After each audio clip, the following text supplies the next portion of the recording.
Good morning friend, myself Nanda Khanpal Uttarakhand से belong करता हूं। और आज से 1 साल पहले मेरी मत मारी गई थी। मैं किसी बहकावे में आके किसी अन्य नेटवर्क मार्केटिंग कंपनी को ज्वाइन कर गया।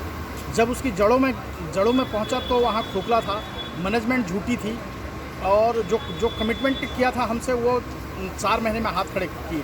और ये सभी के साथ होगा दोस्तों। चिकनी चुपड़ी बातें आपसे भी होंगी और आपके साथ भी वो कमिटमेंट होगा, बट वो कमिटमेंट कोई पूरा नहीं होगा। वो आज तक पूरा नहीं हुआ। मैंने 4 महीना उस इंडस्ट्री में काम किया, उस कंपनी को छोड़ के मैं कंप्लीट 8 महीने घर में बैठा रहा, राइट। और 8 महीने के बाद फिर मैंने वेस्टीज मैनेजमेंट से रिक्वेस्ट की और वहाँ पर माफ़ीनामा दिया और वेस्टीज ने मेरे को एक्सेप्ट किया। कोई बात नहीं, आदमी गलतियों का पुतला है, एक बार गलती होती है, मगर वो मेरे लाइफ की बहुत बड़ी गलती थी।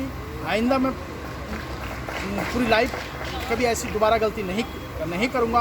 और आप लोगों से एक ही रिक्वेस्ट है, कहीं सोचना भी नहीं वेस्टीज से कदम हिलाने का।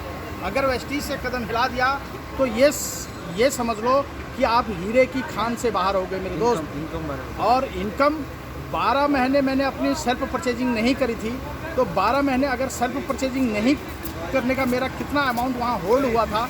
अगस्त महीने में मैंने अगस्त 2022 में जब मैंने अपने सेल्फ की परचेजिंग मारी 75 पीवी से, तो सितंबर 12 तारीख को मेरे अकाउंट में 1,56,000 रुपये ट्रांसफ़र हुआ। Thank you very much. Wish you well, wish you veshti.